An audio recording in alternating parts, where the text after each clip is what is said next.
எனக்கு அருமையான கட்டியமந்தல் கிராமத்தின் சகோதர சகோதரிகள் யாவருக்கும் நாங்கள் கர்த்தர் இயேசுவின் நாமத்தினால நாங்கள் அன்பின் வாழ்த்துக்களை தெரிவித்துக் கொள்கிறோம்.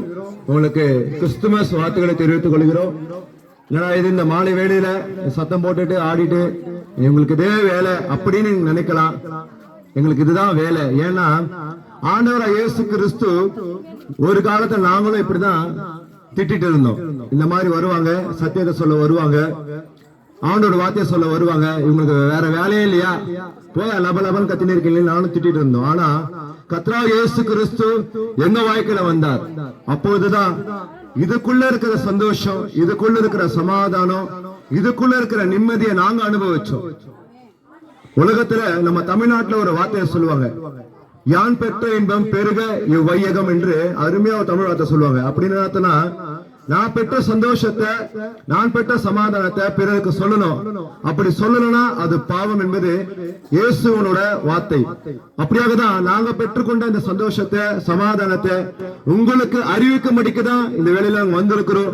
இங்க பாருங்க எத்தனை சகோதர சகோதரிகள் வந்திருக்கிறோம். நாங்க எல்லாருமே சென்னை பட்டணத்துல வந்திருக்கிறோம். ஏன்னா உங்க கிராமத்தை ஆண்டவர் இயேசு கிறிஸ்து நேசிக்கிறார். ஆண்டவர் இயேசு கிறிஸ்து உங்களை வாழ்த்துகிறார். நீங்க நல்லா இருப்பீங்க, நீங்க கோடா கோட பெருகுவீங்க, நீங்க சமாதானத்தோடு இருப்பீங்க. அப்படின்னா கர்த்தர் இயேசு கிறிஸ்துக்குள்ள அந்த சமாதானம் இருக்கிறது. நீங்க ஆண்டவர் இயேசு கிறிஸ்துவ உங்க இருதயத்தை அவர்கிட்ட ஒப்பு கொடுக்கும் போது நீங்க அந்த சந்தோஷத்தை, அந்த சமாதானத்தை பெற்றுக்கொள்ள முடியும். ஒரு காலத்துல நானும் இப்படிதான் வாழ்ந்து கொண்டு இருந்தேன். வெந்ததை திம்போம், விதி வந்தா போவோம் அப்படின்னு பெரியவங்க சொல்லுவாங்க. அந்த வாழ்க்கை மாதிரி உலகத்துல ஏதோ ஒரு வாழ்க்கை வாழ்ந்து கொண்டு இருந்தேன். துன்மார்க்கமா பாவத்துல வாழ்ந்து கிடந்தேன். என்ன பாக்குறீங்களே, நான் எப்படி இருந்தேன் தெரியுமா? சிறு வயதுல வாலிப பிராயத்துல கிட்டத்தட்ட 2012 வருஷம் பயங்கரமான சிகரெட் பழக்கத்துக்கு அடிமையாகி என் பாவத்தினால என் சரீரம் முழுவதுமா பாதிக்கப்பட்டது. இந்த நுரையீரல் பக்கத்துல ஒரே புகைக்காடால மாறிச்சு. அந்த அளவுக்கு சிகரெட்டை பிடிச்சு பிடிச்சு பிடிச்சு எனக்குள்ள வியாதி வந்தது.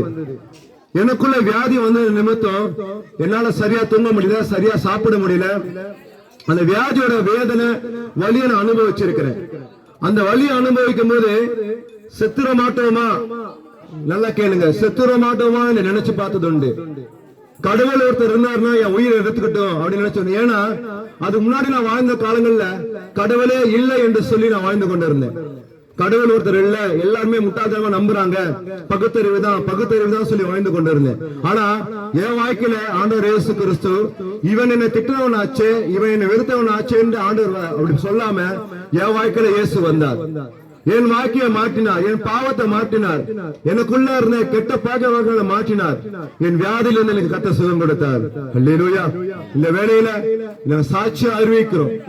இது ஏதோ கட்டுக்கதையோ உங்களை ஏதோ நாங்க செய்வதற்கோ மதம் மாற்றுவதற்கோ அல்ல. இது மத மாற்றம் ஒன்று இல்ல. கிறிஸ்துவம் என்பது மதம் ஒன்று கிடையாது, அது மார்க்கம். உங்களை எங்க கொண்டு போய் சேர்க்கணும் என்று சொல்ற மார்க்கம் தான் ஆண்டவர் இயேசு கிறிஸ்து இந்த உலகத்துல வந்தார். அதுக்காக தான் 2000 வருஷத்துக்கு முன்பாக வானத்தையும் பூமியும் படைத்த தேவன் இந்த உலகத்துல மனுஷனா பிறந்தார். நம்மை போல பாடுகள் அனுபவித்தார். நம்மை போல அவர் எல்லாவித பசி இருந்தது, தாகம் இருந்தது. பாருங்க, தெய்வத்துக்கு இப்படிப்பட்ட ஒரு நிலைமை யாரால தான்? நம்மளாலதான். நம்மளோட பாவத்தினாலையும் நம்மளுடைய அக்கிரமத்தினாலையும் நாம செய்த தவறுகளினாலையும் அவர் நமக்காக இந்த உலகத்துல மனுஷனா வந்தார். அந்த ஆண்டவர் இயேசு கிறிஸ்து உங்களை நேசிக்கிறார். இன்னும் ஏன் உங்களுக்கு தயக்கம்? ஆண்டவர் இயேசு கிறிஸ்து உங்க இருதயத்தை ஏற்றுக்கொள்ளுங்க. அப்ப உங்களுக்கு அந்த தேவ சமாதானம் உண்டாகும். அது மாத்திரமல்ல, அவர் கைகள்ல கால்கள் ஆணிகள் கடவாடப்பட்டு ரத்தம் சிந்த சிந்த அடிக்கப்பட்டு ஒரு யாருமே பார்க்க முடியாத அருவருப்பான ஒரு ரூபமா மாறினார். அந்த ரத்தம் முழுவதுமா நம்மளுக்காக சிந்தினார், நம்மள பாவலுக்காக சிந்தினார், நம்மளுக்காக அடிக்கப்பட்டு மரித்து கல்லறையில வைக்கப்பட்டு 3ஆம் நாள் உயிரோடு எழுந்தார். அவர் ஒருவர் மாத்திரம் தான் மரித்து உயிரோடு எழுந்தவர். அந்த ஆண்டவர் இயேசு கிறிஸ்து நாமத்தை உங்களை வாழ்த்துகிறோம். நீங்க நல்லா இருப்பீங்க, நீங்க சந்தோஷமா இருப்பீங்க. ஏன்னா நாங்க இயேசுவின் நாமத்தை உங்களை வாழ்த்துகிறோம். நீங்க நல்லா இருப்பீங்க. ஆனா நீ இன்னும் நல்லா இருக்கணும், அதுதான் எங்களோட ஆசை. இன்னும் நீ எங்க நல்லா இருப்பீங்கன்னா பரலோகத்துல மாத்திரம் தான்.